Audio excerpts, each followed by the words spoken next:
시편 42편 5절입니다. 시편 42편 5절 말씀, 한 절 말씀인데요, 우리 다 같이 한 목소리로 읽겠습니다. 내 영혼아, 네가 어찌하여 낙심하며 어찌하여 내 속에서 불안해하는가? 너는 하나님께 소망을 두라.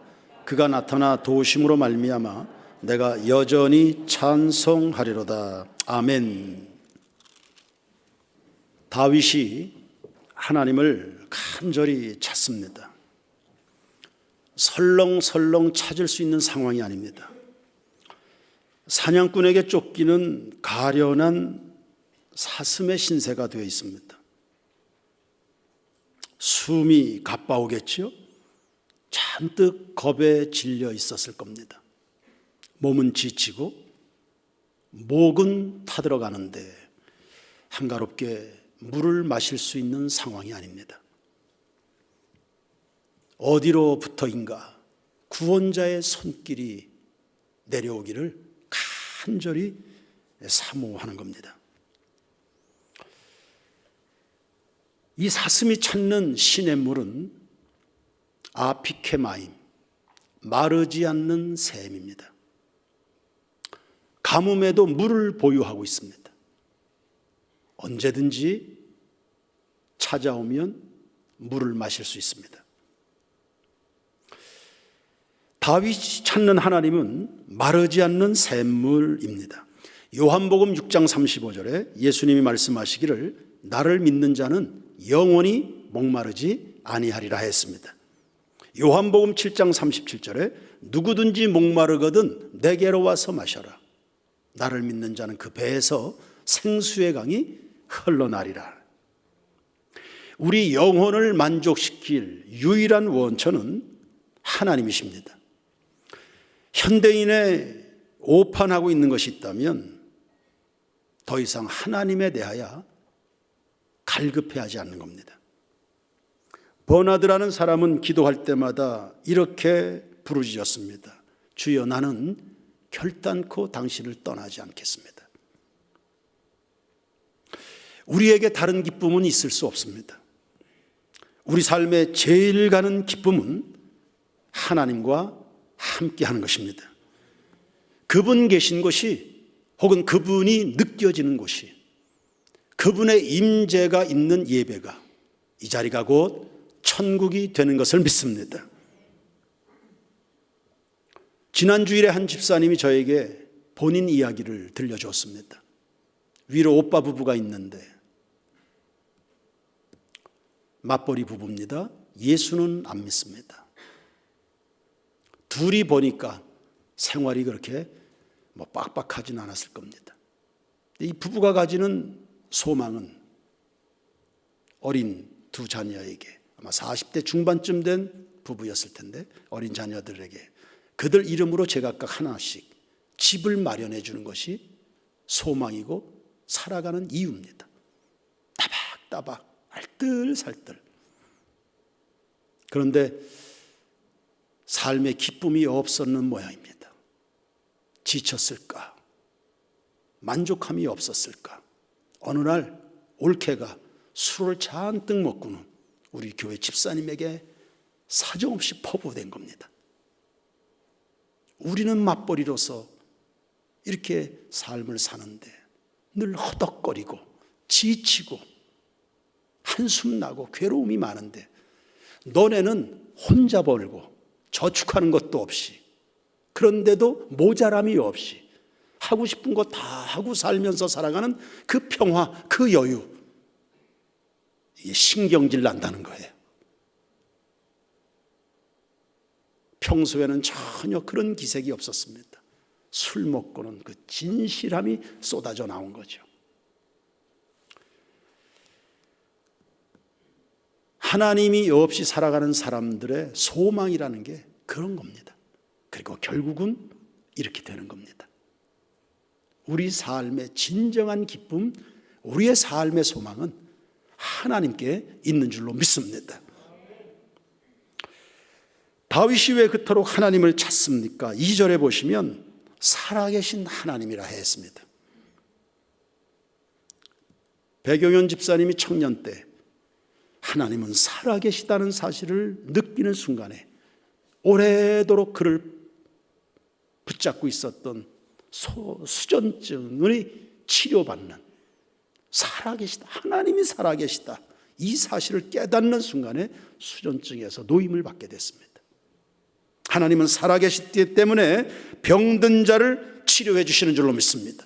살아계시기 때문에 마른 뼈다귀 외에도 생명을 공급하는 것입니다. 살아계시기 때문에 지친 자 일으켜 세워주시고, 살아계시니까 연약한 자에게 힘을 주시는 겁니다. 살아계신 이 하나님은 수제품, 우상들과는 다른 겁니다. 시간이 지나면 부식이 되죠. 오랜 세월이 지나가면 마모되는 돌덩이 우상들과는 다른 겁니다. 우리는 살아있는 영혼이기 때문에 살아계신 하나님 품 안에서야만이 만족함을 누릴 수 있습니다. 다윗의 초점은 하나님이십니다. 그가 종교의식을 찾는 게 아닙니다. 잘 기획된 예배를 찾아다니는 거 아닙니다.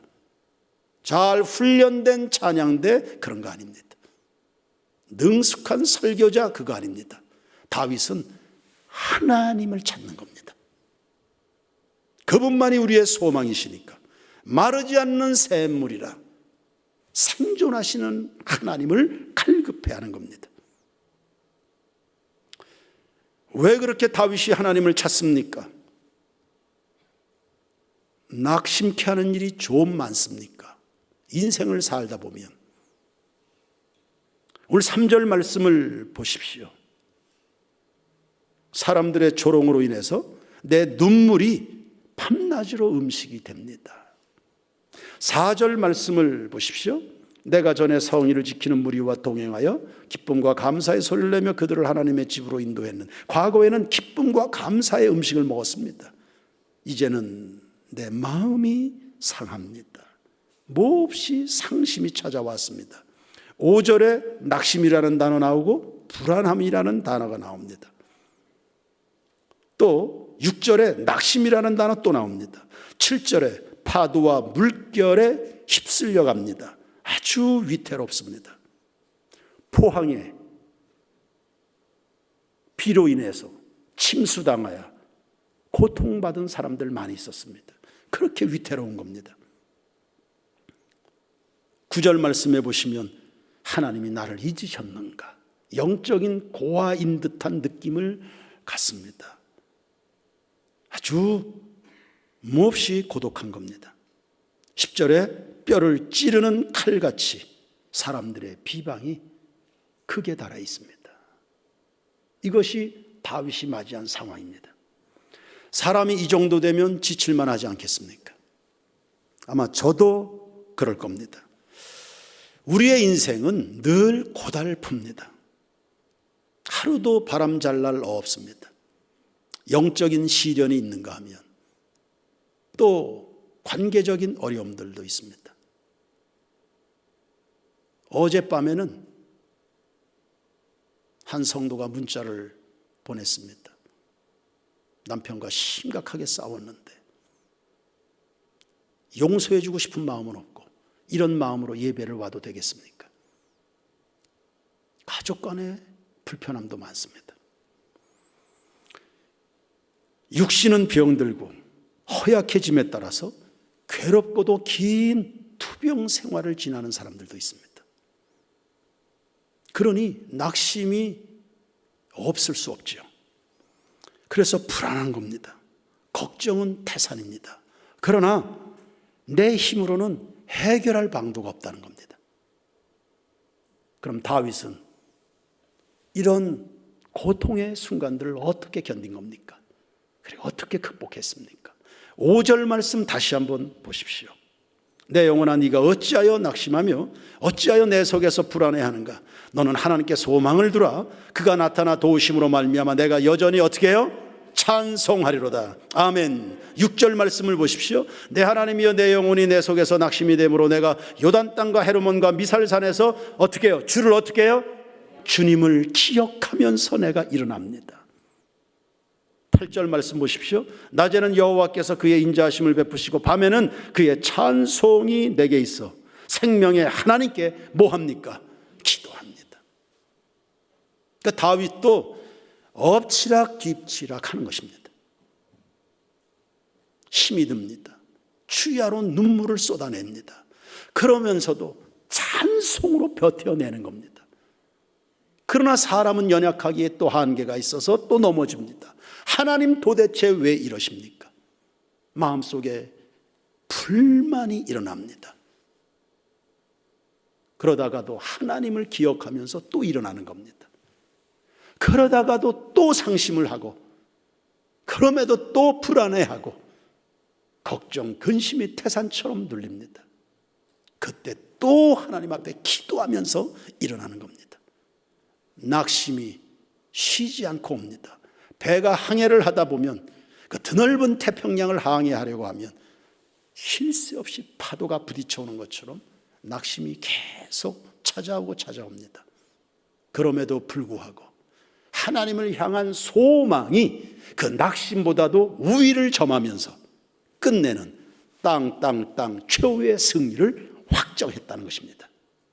이런 승리가 우리 새인교회 모든 교우들의 축복이기를 주의 이름으로 축원합니다.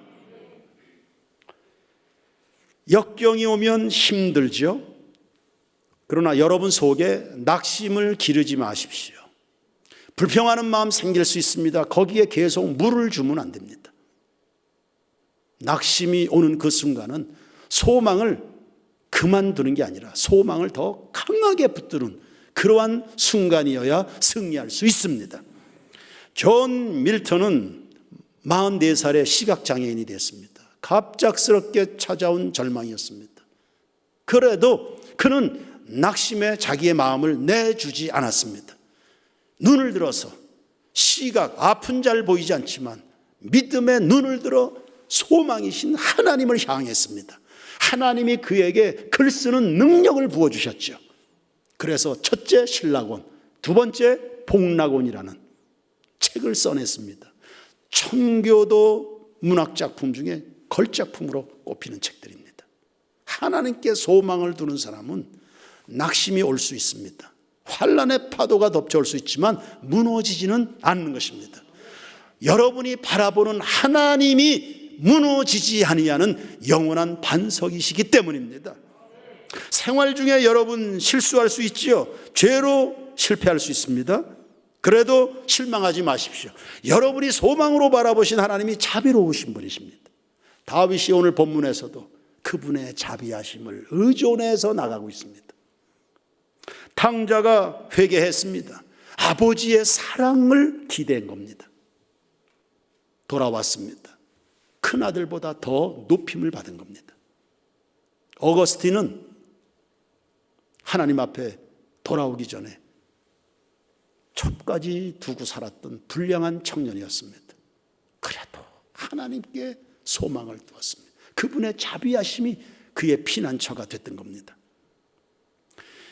앞날이 무서워서 낙심할 수도 있겠죠. 위기의 순간에는 더욱 그런 반응을 보일 수 있겠습니다. 그러나 정신일도 하사불성이라 했습니다. 여러분의 모든 시선을 하나님께 고정하시길 바랍니다. 사람이 왜 넘어지는 겁니까? 아찔한 순간에 넘어지죠.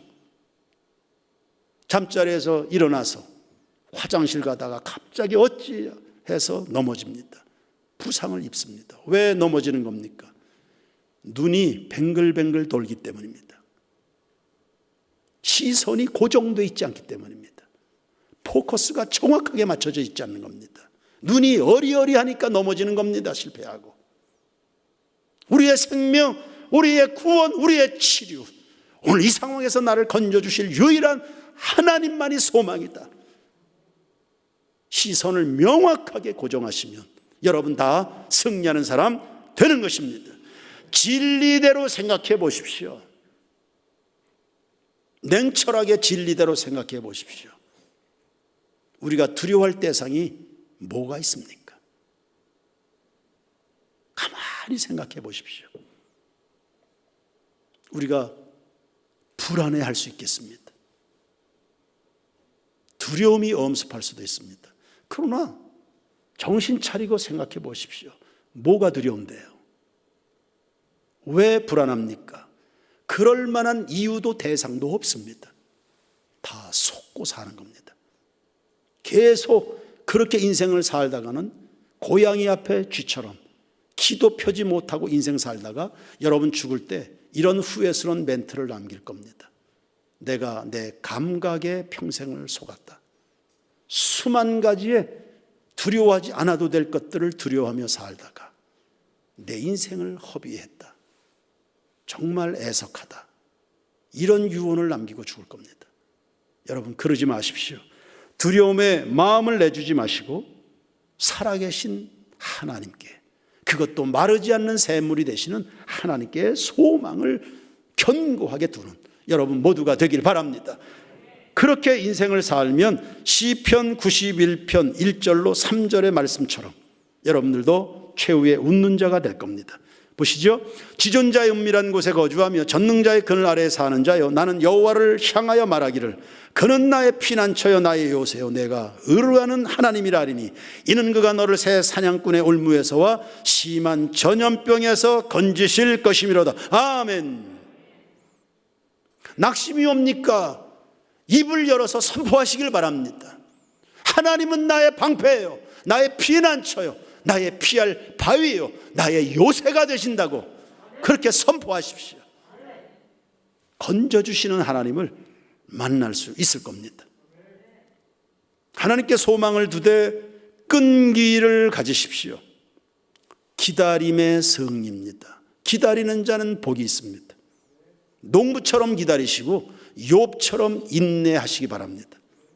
소설 바람과 함께 사라지다의 작가인 마가렛 미첼이라는 여인이 있습니다. 본래 기자 출신입니다. 20대에 회사의 의욕을 가지고 취직을 했습니다.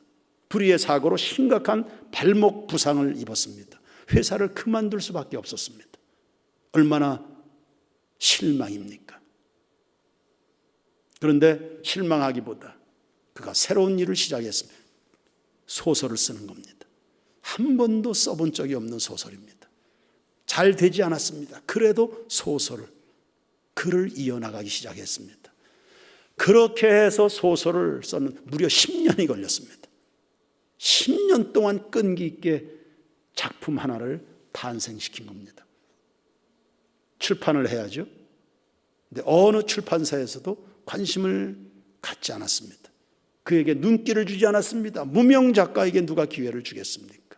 검증되지 않았는데 3년 동안이나 출판사마다 문을 두드렸습니다. 내 글을 한 번만 좀 읽어달라고. 다 문전박대였습니다. 그러는 사이에 원고가 다 너덜너덜해졌습니다. 10년 동안 글을 쓰고 3년간 쫓아다녔습니다. 그래도 꼭 한 번은 만나고 싶은 출판사 대표가 있었습니다. 역시 만나주지 않았습니다. 그의 스케줄을 다 조사해가지고 그가 어딘가 기차 여행으로 출장을 가는 걸 알아냈습니다. 기차역에 가서 기다렸습니다. 그를 만나서 내 원고를 여행 중에 기차 타고 가면서, 특별히 시간 낼 것도 없습니다. 기차 타고 가면서 내 원고 한 번만이라도 좀 읽어주십시오. 하도 간곡하게 사정을 하니까 원고는 받아들었습니다. 그래도 이 대표가 무심하지요. 그냥 가방에 집어넣고는 읽질 않았습니다. 이 대표가 출장에서 돌아왔습니다. 집에 가보니까 전보가 하나 와 있었습니다. 제 원고를 제발 한 번만 읽어주십시오. 그래도 집어던졌습니다. 안 읽었습니다. 몇 달이 지났습니다. 또 전보가 왔습니다. 제 글을 한 번만 읽어주십시오. 근데도 안 읽었습니다. 또 전보를 보냈습니다. 3번째. 그때 비로소 이 사장이 그 글을 마지못해 읽기 시작했습니다. 그런데 이게 웬걸을 아주 흥미진진한 글이었습니다. 10년 동안 쓴 글을 하룻밤새 다 읽어버릴 수밖에 없을 만큼 빠져들어갔습니다. 그 책을 출판을 했지요. 하루에 5만 부씩 팔려나갔습니다. 명작이 탄생하게 된 겁니다. 이 소설의 여주인공 스칼렛이 말합니다. 내일은 내일의 태양이 뜬다. 무슨 뜻입니까? 내일은 오늘과는 다를 것이다. 희망의 선포였습니다. 내일은 오늘과는 다를 것이다. 뜻을 이룬 사람들의 특징은 공통적입니다. 희망을 포기하지 않는다는 사실입니다. 특히 그 소망을 하나님께 둔 사람들은 하나님께서 결코 그들을 실망시키지 아니하시는 줄로 믿습니다. 시편 126편 6절입니다. 다 같이 읽겠습니다. 시작. 울며 씨를 뿌리러 나가는 자는 반드시 기쁨으로 곡신단을 가지고 돌아오리로다. 아멘. 한 번 더 시작. 울며 씨를 뿌리러 나가는 자는 반드시 기쁨으로 곡식단을 가지고 돌아오리로다. 할렐루야. 하나님이, 살아계신 하나님이, 여러분을 사랑하신 하나님이 여러분을 위하여 독생자 예수까지도 보내주시기를 서슴지 하시는 하나님께서 약속하시는 겁니다. 하나님께 소망을 두면 반드시 결과를 보게 될 것이다 말씀합니다. 그러므로 여러분이 소망을 가지고 끝까지 인내합니까? 그 근거가 뭡니까? 언약의 말씀입니다. 하나님의 말씀 때문입니다. 하나님은 당신의 말씀을 반드시 보장하시거든요. 그 말씀을 믿는 사람 반드시 책임져 주십니다. 우리 세인교회는 지금 우리는 설립 25주년 기념 시즌을 보내고 있습니다. 우리 세인교회는 시작 전부터 지금까지 말씀이 이끌어온 교회입니다. 교회 출발은 1997년 9월쯤에서 시작이 됐습니다. 갑자기 부목사를 그만두게 된 저는 앞으로 목회 여정을 어찌하면 좋겠습니까? 하나님께 묻기 위해서 서울의 삼각산을 40일 동안 매일 밤마다 올랐습니다. 치열하게 매달렸습니다. 앞으로 제 갈 길은요, 그 40일 중에 마지막 3일은 꼬박 산 중에서 금식하며 매달렸습니다. 하나님, 제 갈 길은요. 그때 하나님께서 주신 마음이었습니다. 원주에 누구라도 한 번은 찾아와 보고 싶은 그런 교회를 이루어 보겠다는 생각이 왔습니다. 그러면서 주님이 주신 말씀이 사도행전 20장 24절이었습니다. 나의 달려갈 길과 주 예수께 받은 사명, 곧 하나님의 은혜 복음 증거하는 일을 마치려 하면 내 생명을 조금도 아끼지 않는다. 목회는 사명으로 하는 것이다. 이 말씀이었습니다. 또 어느 날 산에 오르다가 하나님께 여쭈었습니다. 전 목회 잘하고 싶습니다. 저 성공하고 싶습니다. 저 큰 교회 해보고 싶습니다. 그렇게 하나님께 여쭈었을 때 하나님이 말씀하셨습니다. 성공이 아니라 나를 사랑해라. 요한복음 21장 15절입니다. 요한의 아들 시몬아, 네가 이 사람들보다, 영어 성경에는 이 모든 것들보다, 이 세상 그 어떤 것보다 나를 더 사랑하느냐. 이 말씀을 산에 오르다 받은 겁니다. 나를 사랑해라. 하나님을 사랑하는 거구나. 목회는 하나님을 사랑하는 거구나. 목회 대상이 성도들이 아니고 나의 방향이 하나님께 있는 것이구나. 하나님을 사랑하는 게 누구보다도 더 하나님을 사랑하고 어떤 것들보다 하나님을 더 사랑하는 게 이게 목회구나. 그렇다면 성도들에게도 하나님을 사랑하도록 만드는 게 이게 목회지. 어떤 것들보다 하나님을 사랑하도록 만들어야 된다. 하나님을 사랑하는 마음이 빈약하기 때문에 그 틈에 자꾸 다른 것들이 들어와서 성도들을 무너지게 만드는 거니까요. 하나님을 사랑하도록, 돈보다 하나님 사랑하도록, 자기 명예보다 하나님 사랑하도록, 자기의 가족들보다 하나님을 사랑하도록, 그렇게 해서 하나님 앞에 복을 받도록 만들어가는 것. 할렐루야. 이게 목회죠.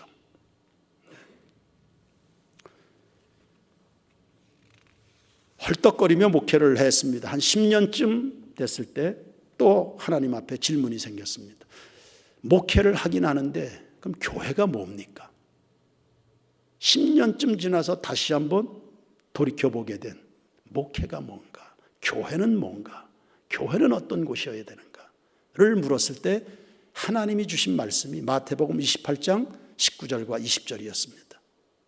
너희는 가서 모든 족속으로 제자를 삼아 아버지와 아들과 성령의 이름으로 세례를 주고 내가 너희에게 분부한 모든 것을 가르쳐 지키게 해라.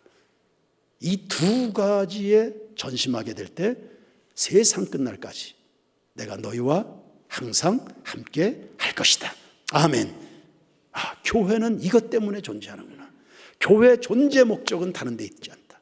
밖에는 안 믿는 사람들 전도해서 예수 믿게 만들고, 믿게 된 사람들은 좋은 꼴로 잘 먹이고 양육해서 살이 포동포동 찌게 해가지고 세상 가운데서 교인 구실하면서 살아가도록 만드는다.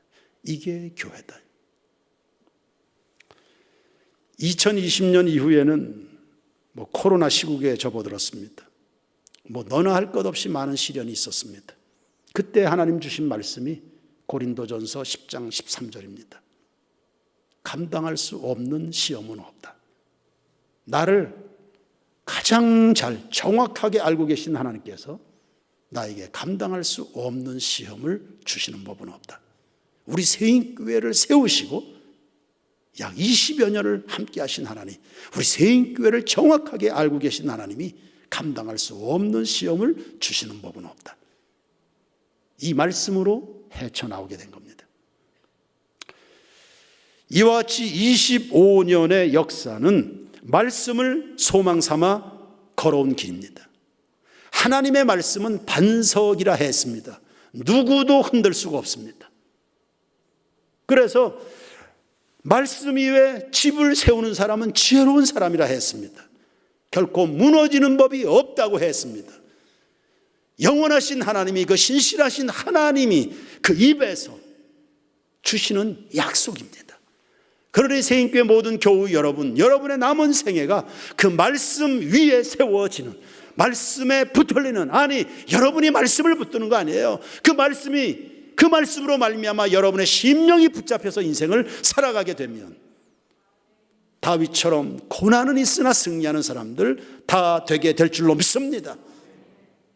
그리고 가지고 있는 이 소망이 의심으로 약해지지 않도록 줄기차게 기도의 불을 떼시기 바랍니다.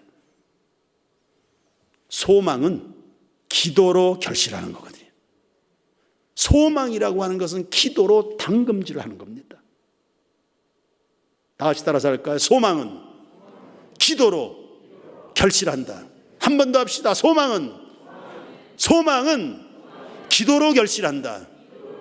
할렐루야. 그것도 일사각오로 기도하십시오. 욥은 그 어려움 때 이렇게 부르짖었습니다.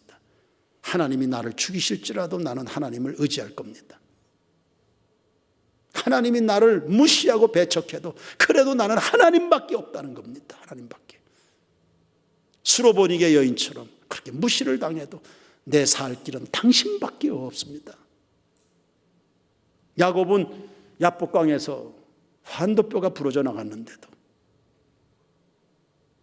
하나님 앞에 씨름하는 과정이 그렇게 고통스러운데 그래도 하나님 내게 복을 주십시오. 그래서 그 얼굴이 분이엘이 됐습니다. 의에 줄이고 목마른 자는 복이 있나니 저희가 배가 부를 것이다. 여러분, 큰 은혜 받은 사람들은 다 하나님을 향하여 간절했던 사람들입니다.